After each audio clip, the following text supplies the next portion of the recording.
This is a bonus episode of the Erasing Shame podcast. On this episode, you will hear a mock counseling session with Asian American therapist Jeanie Chang. Welcome to this special episode of Erasing Shame. I'm thrilled to be with Jeanie Chang, who is a licensed marriage and family therapist in North Carolina. Thank you for joining me. Thanks for having me.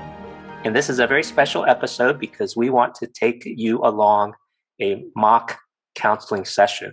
I know for me, I didn't get to see a therapist until the age of 30. And that was only for a brief 4-session introductory assessment. And then I didn't really do therapy work until age 34 because of my Chinese American family background and all the shame and stigma that prevented me from taking my depression more seriously. And I'm high functioning, so I was able to get through life and get grades and work, but my quality of life was definitely diminished looking back. And Jeanie is also the host of Nuna's Nunchi, where she has insightfully brought Korean drama with self-care and therapy. Encourage you to check out that YouTube channel. It'll be in the show notes. And she's also very active as a mental health speaker and on Clubhouse where we chatted, and also with the Asian Mental Health Collective. So really appreciate your work online. And that's how I found you. And I'm stepping into your office and we're going to have a mock session for about 25 minutes. Thank you for making time to chat. Sure, you're stepping into my virtual office, which is basically what all of us are doing these days, right? Teletherapy for safety reasons. Yeah. Yes. Great. So I was able to find an open slot on your appointment calendar. And I'm not sure what I should be saying here. Sure. But I wanted to see a therapist because I'm not in crisis. I'm actually doing pretty well. But from time to time, it's a healthy thing to check in. Yeah. So I know that as listeners and viewers are watching, then definitely that's usually how some people start. I don't hear often, but you'll hear folks saying, I don't know if this is the right place but I thought like I needed to reach out. And so to validate, then I say, well, I mean, I think you're following your own lead. So that's why you're here.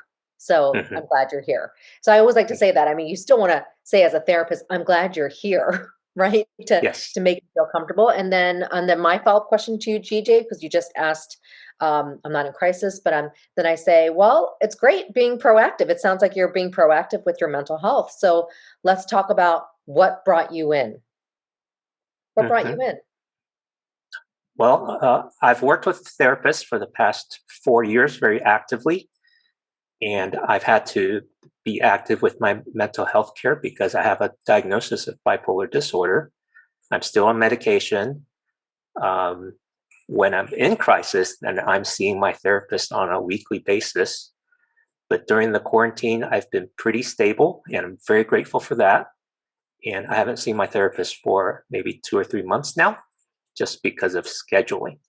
And so I usually don't go that long without checking in, just to see how I'm doing. And sometimes I have a lot of blind spots. And so I don't know how I'm doing until I check in with someone to process my feelings. So I really appreciate the opportunity where I get to just chat with you and see if you have any perspective or insight. Well, I was going to say, side note, DJ, since we're kind of acting out of therapy, is that true? You have not seen your therapist for 2 to 3 months? Correct. Okay. So then I actually would say this because I wasn't sure if you were just making that up. Then I would actually say, DJ, I'm glad you're here and thanks for coming here and you're being proactive, but I would highly recommend that you do check in with your therapist though. As a therapist, if I know somebody wants to see me consistently, even if it's not about specifically their bipolar disorder diagnosis, because it can be well treated, with medication and well handled, I still want to check in. So I don't go over 2 weeks if I don't hear from them after 2 weeks, I just check in via email. So, and then sometimes it's okay. My clients don't respond back, but I might be a little pushy and then check in again until I get some sort of response to make sure that I'm doing my job. right? And checking Mm-hmm. in on them. That doesn't mean they need to come and see me. So, Mm-hmm. DJ, I think it's fine that you technically haven't seen your therapist in 2 to 3 months. That's fine. But as long as there's some sort of check in, either online or via the phone, I think that's important. Okay. Well, thanks for the encouragement. I'll do that. Good. Yeah. So then you coming in, and I guess after getting a sense of why you're coming in, then I'd say, well, specifically, you say you're not in crisis, but you feel like you still need to check in. What's the last week been like for you? What are some of the things that you felt like you needed to check in for that maybe you thought, hey, I would like to talk to a therapist about this. Um, well, it's been a very mundane and routine uh, 11 months since we've been quarantined. Now, I've actually been working at home for 7 years, but pre-quarantine, I could actually get out of the house, and I would break up my day into half day at home and half day outside where I work at Starbucks or Chick-fil-A, just to have the ambient noise. And I need that to feel better and energized, because just being home alone is like solitary confinement. Yeah. And so And actually, that's good using that you. tools like Zoom and email and phone calls is very routine. So that part hasn't been stressful or triggering. Um, but work has been slower during quarantine due to some changes in our work strategy. Hmm. So, um, I think I've been doing pretty well. I know my energy level is probably a bit lower because Mm. I'm not working out. I used to work out twice a week at something called Orange Theory. And I so know that's we're a high training. intensity interval training. Yeah. And it's really nice to have a coach that motivates you to do your exercises. It's hard for me to just do it on my own, but those fitness centers are closed. Yes. And So then how are so, you? I mean, I understand that because people were enjoying going to the gym and made it easy for them to work out.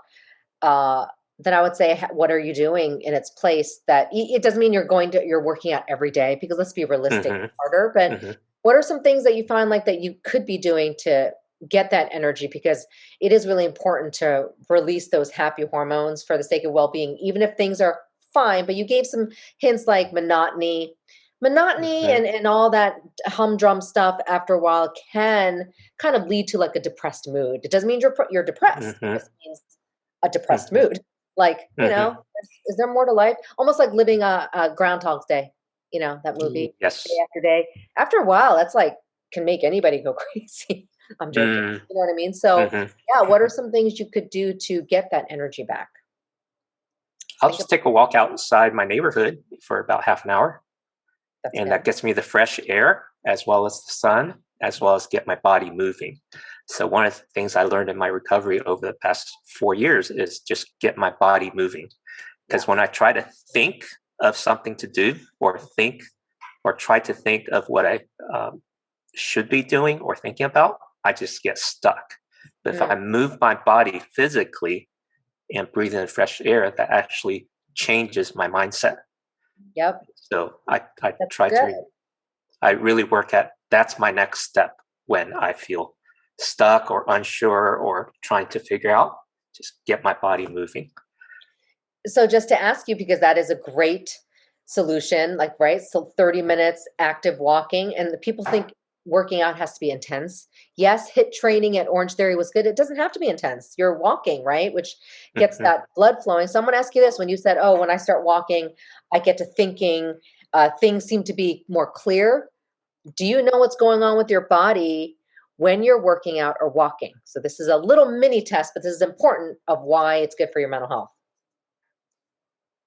Um, I'm not sure exactly because I'm not a biologist or physician, but I Uh-huh. do hear oxygen is like the very fundamental of how your brain works. Just You like got it. just as much as your heart needs oxygen, the more oxygen flows in you, the fresher your brain So can you work. answered the question. I Cool. know I ask that at every workshop too, and I kid you not, everyone gets stressed out and they're silent. And I'm like, okay, this is not an exam. I'm just asking the question to get you thinking. But you're right. It's oxygen flowing to your brain that you need to help you think clearly, right? And what happens, so I'll tell you what happens when you're depressed or anxious. Your brain gets depleted of oxygen because think about what happens. Let's just give an Mm, example when you're stressed out. That's actually the mhm, typical thing. When someone's stressed out, you find yourself, you may not know this, but you're holding in your breath, like mhm, and then typing all these emails, all stressed out, right? Or talking to somebody on the phone and they're stressing you out, so you're holding your breath. Or you could be hyperventilating, being a little like, mhm, like, what do I do? What do I do? mhm, And I've seen it. I'm guilty of it, especially holding in the breath when we're stressed out. mhm. But guess what happens? Then your brain starts shutting down like this Wow. because it's like, Mhm, oh, I'm losing some oxygen that you're not giving me because you're not breathing effectively. So I'm just going to stop mhm, thinking. And then it mm. freezes basically. So then can Mhm. you imagine, and you know what happens when we're super stressed out? It's like a deer in the headlights. You stop Yes. thinking. So I tell Yes. people that because I really see that the most in our Asian culture Wow. when we're Mhm, just in fact someone's talking to me on a Zoom call. Now it's all Zoom, I'm sorry, therapy mhm. platform, right? And I'm looking at them virtually and I kid you not, I can see them holding in the breath. Occasionally there'll be hyperventilation, but usually that's more of a traumatic event. But usually I see Yes. like some parent starting to raise their voice to their child on the screen. When I say child, it could be a teen child or older child, and they're not even catching a breath, so they keep Mhm. viewing what I say, these angry words that happen when someone gets stressed out, and the brain starts shutting down more, and then you say things you don't mean and actually do things you don't. Yes. So you see that a lot Right. in our Asian culture. Yeah. Wow. So Yeah. sometimes I'll literally interrupt. So if you were doing that, DJ, I'd be like, DJ, I need you to stop. Like I've actually stopped like family members and been like, stop, okay, stop, sorry, stop. And then they're like, what? And then they're completely discombobulated, like they have no idea that they were even in a session because they start saying stuff to each other and they're angry, Mhm. right? That's why they're in therapy. Mhm. And then we literally practice a breathing exercise. That's So good. I mean, I was going to ask you to manage Mhm. your stress. What do you know about deep breathing, or what deep breathing techniques do you do? I haven't added much more than that other than, um, going outside for a walk and focus on my breathing. Well, that's good. At Because least you're otherwise, if I don't focus on it, then I default to breathing rather shallow.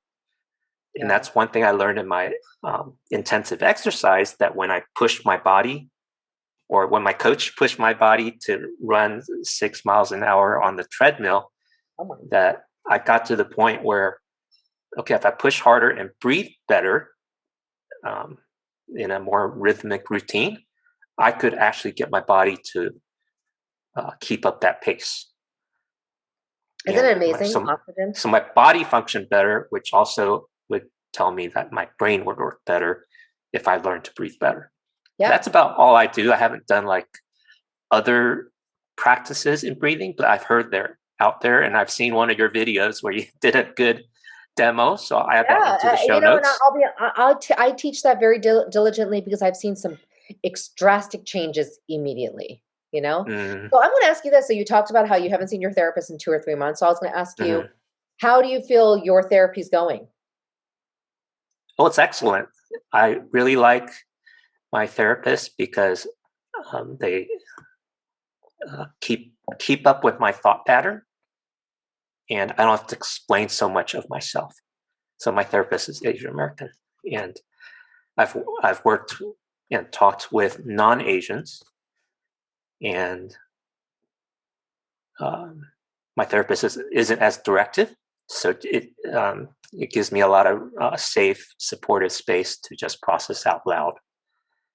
And then when I when they notice something, they'll say it, or when I ask for something, they'll say it. So it's a good rhythm of listening and talking Mm. that we've gotten accustomed to over the past 4 years, especially. Actually, I've been with them for 7 years. Wow. So that brings me on. So I get this question a lot. Mm. Uh, it sounds like you still believe the therapist or the therapy that you're in is still quite effective. I mean, are you feeling challenged also in your therapy? Um, I guess instinctive answer is no. I'm looking for support rather than challenge. Okay. And I know by nature I'm not a goal setter and achiever. And I want to make sure I'm supported before I go after something. And so when I'm supported and feeling well, then my creative energy kicks in, and then I can be productive and achieve some of those dreams. But if I have to start there, then I'm going to naturally shut down. I'm going to feel insecure and lack of confidence rather than trying to prove myself. So in that sense, I'm not the typical model minority. Yeah, and I don't agree with that either, meaning there should be no typical. But I really shared because I was going to say then clearly, and this is a side note to people listening, then clearly you as the client are identifying what works for you. So I always go back. So we'll take a pause on this therapy session for a second, and I'll say to viewers and listeners that this is your therapy. So when people come to see me, it is not about me, right? I mean, I hope not. That would be terrible. But clients, for some reason, I've heard, not necessarily me, but when I get the questions in workshops like, but I feel like I should not say this to my therapist. And I'm like, what? I mean, I hope my clients can be honest with me, which they are, because a lot of them are Asian American, so they're pretty direct going, yeah, I don't like that, right? I want to do what works with obviously the boundary of like making sure that like I'm pushing the clients where they should be to get better and not just being stagnant. But then I also want the clients to know that if you feel like you can't speak up to your therapist, maybe think about that, because that's not safe either. I mean, the very thing I don't want for a client is they already have they're struggling outside of speaking to family members or whatever they're struggling with. And if you can't tell your therapist everything, then I might caution and say, why? Why do you feel that way? So I'm telling clients, you got to go in knowing and empower clients like you, DJ. This is your therapy. You better get what you want out of it, which is, you said support. You said it very well, feeling supported so I can get that creativity. So clearly you identified what works for you. So clients be able to identify what works for you. And if a therapy is not working for you, you'll know. And if you know and you're not feeling good about it, then you can move on. Like I tell people they can shop for a therapist. So one of actually the very first thing, I mean, not the very first thing I say, but in the first session, a lot of therapists, including myself, will say things like, hey, you need to speak up if it's not working for you. Don't worry about hurting my feelings. This is not about me. So I need to know if something's not working or you feel like you need to move on. Or you can just literally say, I don't want to, I want to cut ties on therapy, but I'll need to know why. Because if I feel like we're still in therapy, then it's okay to say, Jeanie, this isn't working. Now, I've only had that once, and that was with a 17-year-old kid. So it's not like I've heard that often. So I can't say that it feels good or bad. But I do tell my clients that. You know why? Because I want to make them feel safe from the get-go. Like, wow, okay, so this isn't about Jeanie. So if I say something completely, whatever, and I've gotten it. I've actually gotten them saying, okay, that's too much. I can't do that. I'm like, okay. But then I'll say, okay, but how about we try in a month? These are like assignments or something. So I hope I made that clear. Yes. Because I want Yes. clients to know that Thank this you. is their therapy. Yeah. But for someone who hasn't had therapy, that's a really difficult thing to discern right on the first meeting or even the first 2 or 3. And then typically insurance give you 5 or 10 sessions and that's it. Yeah. So there are more and more resources out there, like through like the directories out there, the BIPOC directories and everything. So that's good. But you're right. I mean, if there's a limited number through insurance or through your work that you get, I think that's unfortunate. But I really believe then if you find the right resources, like therapists like myself can find sources for you, in the that you're in. I believe that because we're working on that. That's what a lot of us are doing at the Asian Mental Health Collective and, Asians for Mental Health. Everybody trying and working these things. We're doing our best to serve the community. So I believe that's there. But you're right. If this is your first time in therapy, then even more, and I'll know that because guess what? Clients, therapists will have an intake form. So before you even come to see me, after you agree to therapy and sign a consent form, now it's all online. I give you this intake form via online Adobe platform, and you fill it out, and then I see it before I even see you. And I already have a good idea of what you're coming in for because a lot of my questions are very detailed. And then one of the questions is this your first time in therapy? So I'll even know that. And if it is, then I make it even more of a big topic to be like, okay, so you don't know what to expect. So let me tell you, but I also need you to know that if you feel uncomfortable, you should be able to express that, because Hmm. therapy in itself is already uncomfortable. Do you know what I'm saying? And it shouldn't add Yes. another layer of, I don't feel good about this therapist. And I've said that because Yes. it's like shopping for a therapist, shopping for a doctor. You know how you don't like a certain doctor? You're like, he did not have a good bedside manner, that kind of thing. Hmm. Therapists also can struggle with bedside manners, and depending on the personality Hmm. click. Hmm. Just because you're a therapist doesn't mean you click with everybody. Trust me, right? Mm. 'Cause my style is very Okay. different from somebody else. Yes. So I do say that from the get-go, Okay. especially if it's your first time in Good. therapy. Good. Thank you. Yeah. So moving on to more about you. Okay. Well, what are some things that you're really enjoying being in the pandemic? I know it's been difficult, but what are some things that are fun for you? Well, I'm eating well and I'm getting a lot of sleep. Oh, that's nice. So sleep is really important for me. That's like an anchor for me to reset my brain every night. And then Hmm. I take a nap. And then in the afternoon, um, and then Clubhouse has been a lot of fun during the past month. I've had access to chat with all kinds of people, both old friends and new friends. Yeah. So it's opened up more social interaction within the constraints of uh, quarantine. I agree with you there. Now, so you saying you're eating well and then sleeping well. And tell me a little bit about your work background now. Are you more Yes. semi-retired, retired? No, I'm working full. Uh, I'm a freelance contractor, but I'm underemployed. So I Gotcha. work with 3 different clients, and it's all technical work. Hmm. But what I really enjoy is working on my passion projects that don't pay. So this podcast, and then I started a second one called Asian American Christian Generosity, and so those things energize me and feel I have the satisfaction of giving back to my community. Oh, yeah. So you said something really important that's really good for mental health, like a passion and a purpose. Mm. So I guess tell me about this. I mean, I know Mhm. this side note, I know we're being interviewed for the podcast, but why is this such a passion? What is it about this that you're doing that helps you, specifically this podcast? Well, two things for me: podcasting and blogging, and doing a lot of things online, Mhm. going on 20 years now. First, I love trying new things, and the digital world is like sky's the limit. It doesn't cost anything, so you can just do it. Secondly, Enneagram 2, so I love giving. But the dark side of that is I'm blind to my self care.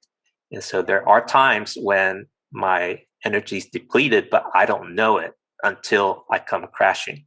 Mhm. And so now with uh, therapy and more active self care, I'm more aware of setting boundaries and pacing myself.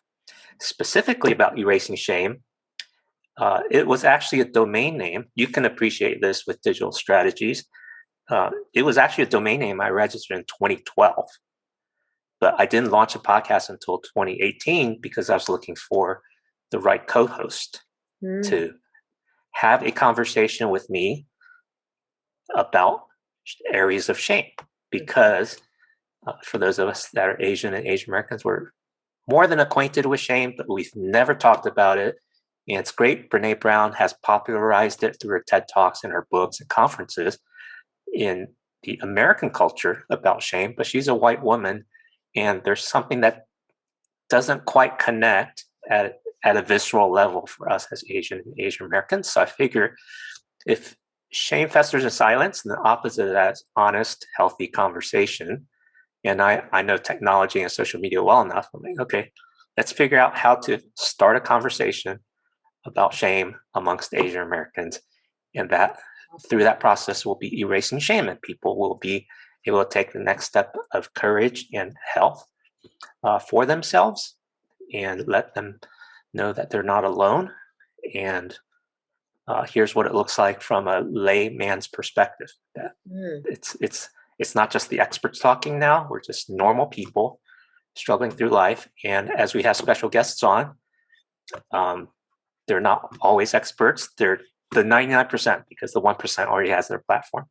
But by sharing their experience with shame, that experience in and of itself begins to erase shame for them. And we've had guests on that get to experience that because it's the first time they've talked about something they haven't talked about. And they were ready to share.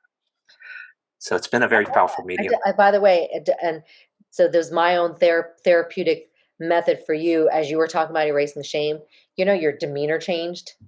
I don't know if you noticed that. I just saw I didn't, but now that you call attention to it, I'm like, yeah, it energized me. Yeah, it energized you. You like had a smile on your face, and then I guess something in your tone changed, and I was like in my head going, "Wow, he really is passionate." So I was going to just encourage you, saying, obviously, keep it up because it's good for your own mental health.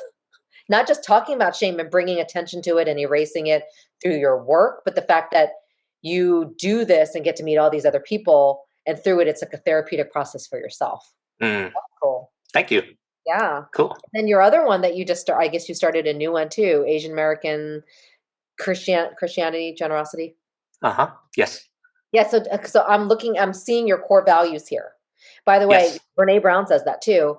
And but core values, it really does help us with our identity, regardless of that's Brene Brown's thing, but even you got to know your core values. So clearly I'm hearing your Asian culture, addressing shame, and then you mentioned your Asian American Christianity podcast. So tell me about that. Yes, we started a month ago, and I'm talking with a donor development guy who's a friend for about 10 years, more than 10 years. But before I met him, I worked 10 years in a small private family foundation. So I got to see this world of the nonprofit upside down, where we were giving grants and evaluating nonprofit effectiveness.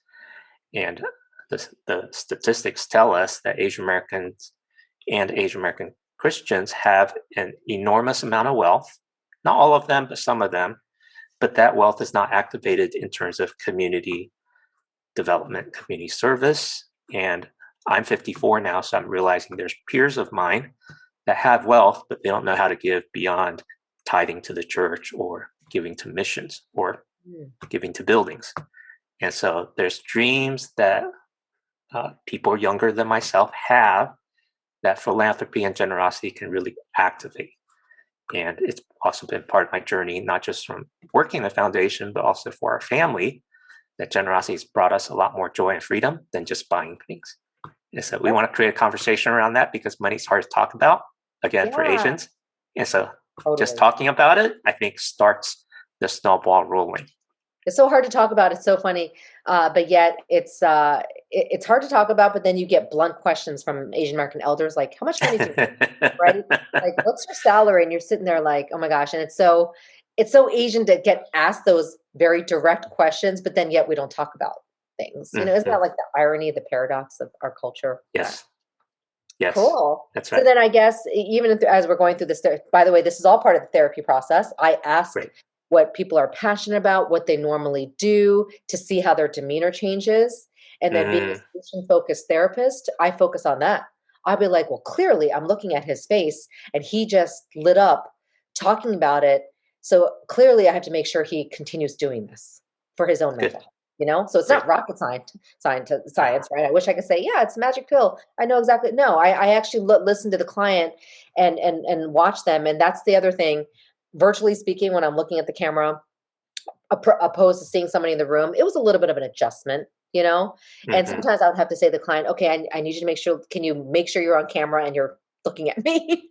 Yes. Because I know it's a bit of an adjustment. But yeah, so that said, how often, so just continue a little bit of the therapy process before we debrief, how often do you think about your mental illness? Like how much of it does it define your day? I guess I want to have you talk a little bit about what it's like for you. Well, when I'm doing well, I don't think about it at all. So I can go on autopilot and cruise control. And that's where I like to be, where I don't have to think about it. And when I say I don't think about it, that doesn't mean that I don't do the things I need to do for self-care. So when I'm in autopilot, I take my medication in the morning and in the evening. I'm aware of when the afternoon's coming, and I'm attuned to my body when it needs to take a nap. And then I'm conscious about getting to sleep on time. And then I know I have enough sleep when I can wake up without an alarm clock. So that's how I kind of let my body tell me when I'm rested. And so those are kind of the main things I keep in check. The thing I've started noticing over the past month or so is I've started losing appetite, but I will still eat just a little bit to keep my body in rhythm, even though I don't feel like I'm really hungry. So I do keep that. I'm not a snacker, so it's not being disrupted per se from bad eating. Well, you just focus And on then health. So when you're doing well, it's about being on autopilot. What are the days when you're not doing well? So when I'm not doing well, then I'm going to my journal and journaling to get the thoughts out of my head, because otherwise I feel like I'm either getting spiraling down or being overwhelmed or stuck. And so those things are signals to me that I'm not doing well when I'm stuck or spiraling or overwhelmed. Yeah. Then I need an outlet.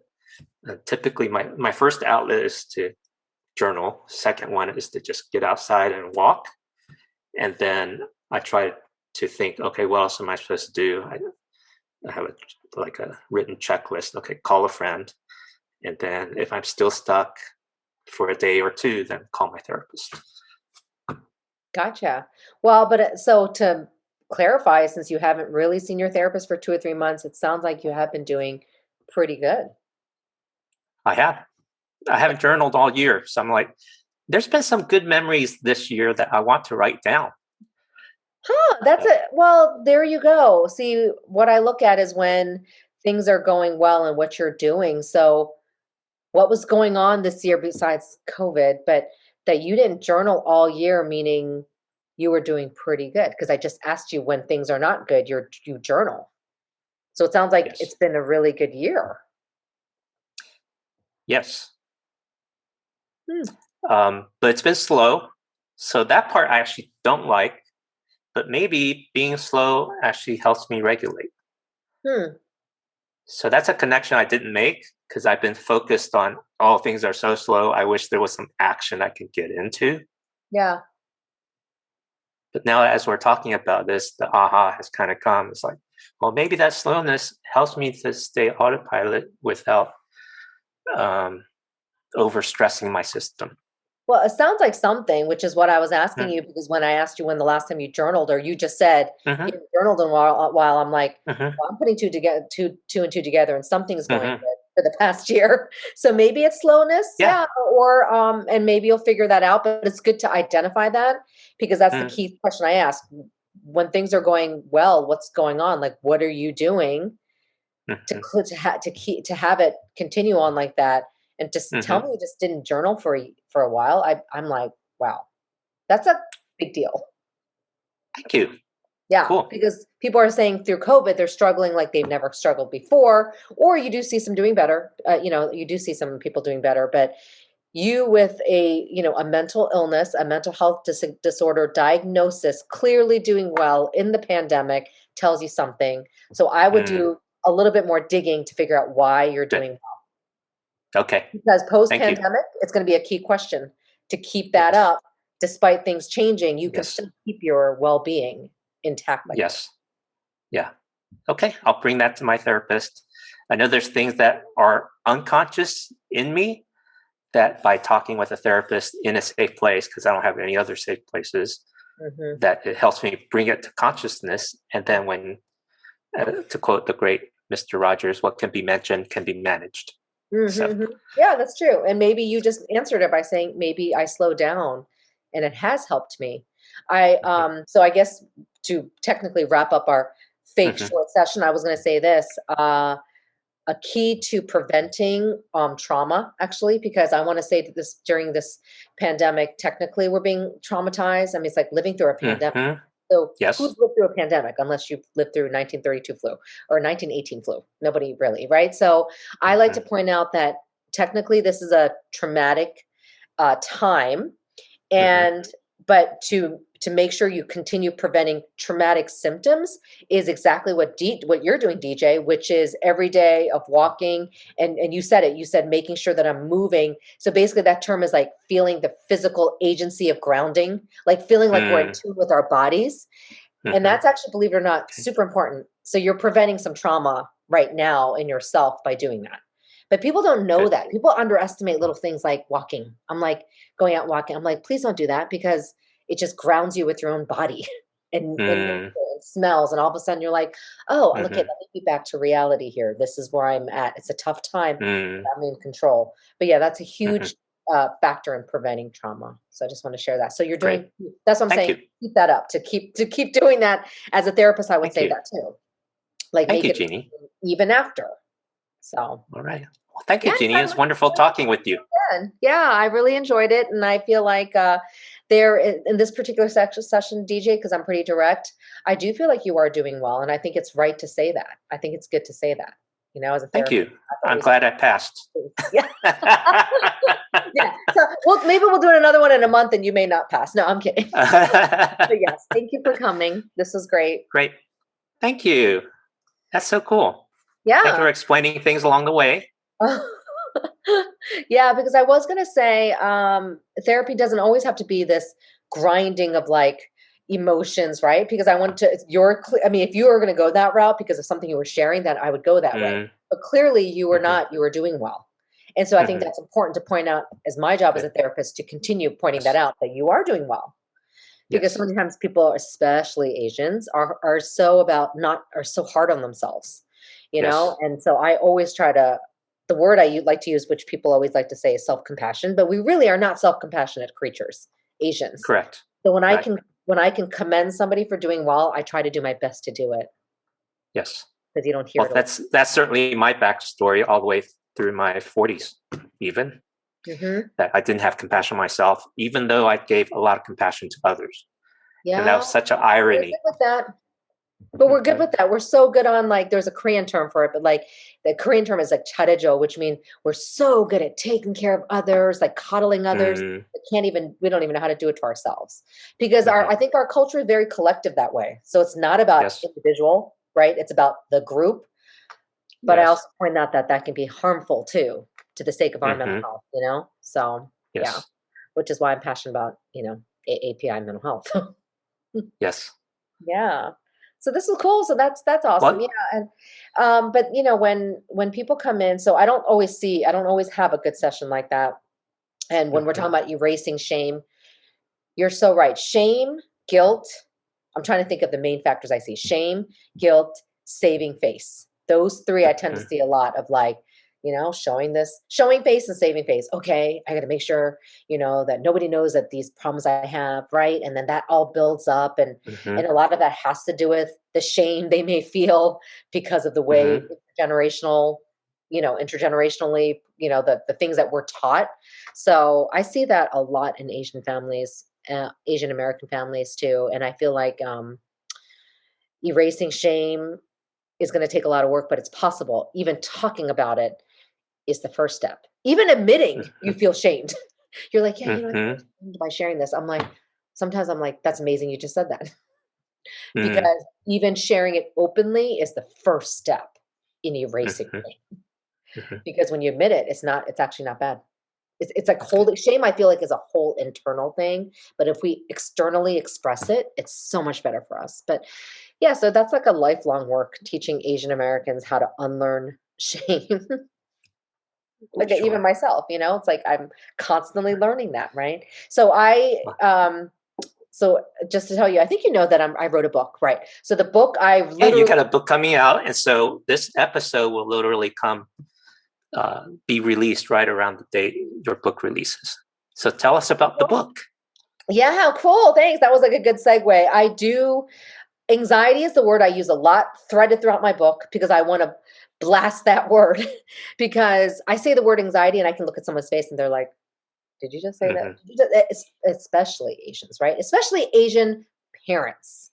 They're like, oh, Mm. no, no, no, we're not anxious. And then, in my head, I'm cracking up. I don't show that I'm always cracking up because I don't think that's polite. But in my behind my exterior, I'm like cracking up, going, "That's so funny." They remind me of my own parents, but then yet they're my age. So technically, it's interesting how the generations over time they still show the same patterns. And shame and anxiety, it's all like lumped into a sum of like a circle. But yeah, my book is literally breaking down my own upbringing without Mhm. exaggerating, because I know that some people have had more traumatic upbringings, but trauma doesn't have to be dramatic. It doesn't have to be this Mhm. terrible abusive event. It could be seriously continual conflict over time that becomes traumatic because you're constantly facing it. So for me, what became my trauma was the fact that I couldn't even share anything in my family, right? Mhm. I didn't know as a kid what that was like. I remember constantly, it's like imagining like you're a shadow. So you're there and you see a shadow, but then you're just a shadow of yourself. Like, so it's almost like bleak and black. That sounds so dark. Mhm. And I don't mean to sound that way, but I just brought it to light. I basically just shed a spotlight on the stigma of mental health without blasting our culture, because I want to be healthy about it, because I'm Mhm. proud to be Asian American. I can say that now, right? But I didn't used to always say that. So growing up, I'd be like, can I just be like Barbie? How you wanted to be like, I wanted to be Mhm. blonde Mhm. and tall and have blue eyes. Now, I mean, now, obviously, just because I'm just more comfortable in my own skin, I can't imagine saying that. I'd be like, no, Mhm. you know, but you don't, as growing up in a tough Asian household, nobody wants to be living like that.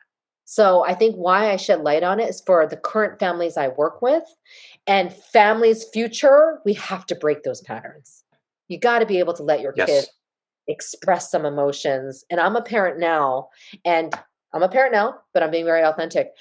I'm still unlearning some behaviors of my past. So sometimes I have to practice asking my kids, "You look stressed." And now I can say, "What's stressing you out?" Man, my parents Mm. would have never asked me. I mean, I don't even think they even Mhm. knew that I was stressed, because they don't even know what to look for. But I was Mhm. clearly stressed growing up with certain things, but could never tell them. Or even be honest, I even talked about how I couldn't even express happiness. You Mm. just can't even express like, "Hey, this is so Mhm. cool. Mhm. I won this." I don't know, not like a cheerleading competition. I forget. "I won this cool competition." Oh, I can't really tell my parents that because that's what they expect of me. Oh well. Do you know what I mean? That's Yeah. sad. So now with my Mhm. kids, I want them to show that they're excited about something that they achieved and not That's make it great. feel like, duh, that's what you should have done. Does that make sense? And so I really Yes, that's great. my best to I call myself, it's in the book too. I call myself, and it's going to be in my parenting book, Tiger Mom 2.0.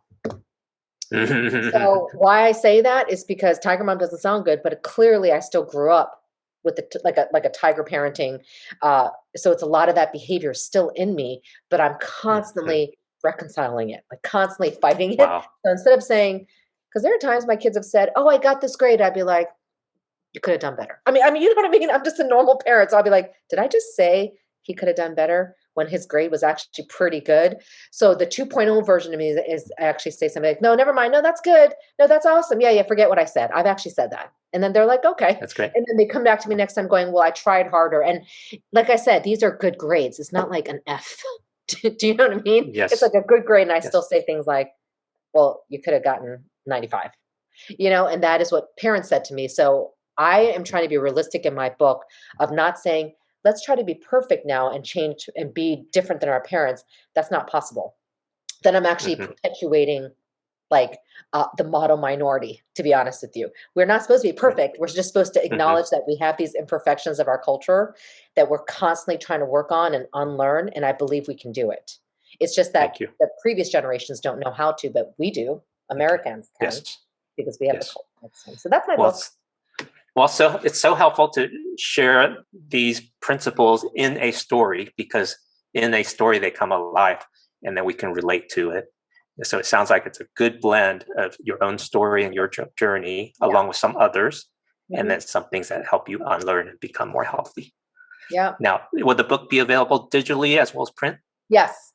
In fact, on March 11th, the little plug Mhm. whenever this comes out, it Yes. will be we'll be doing a special that day for digitally. So it'll be super, super inexpensive. My all Asian peeps Great. trying to get a good deal. I'm trying to do that for you.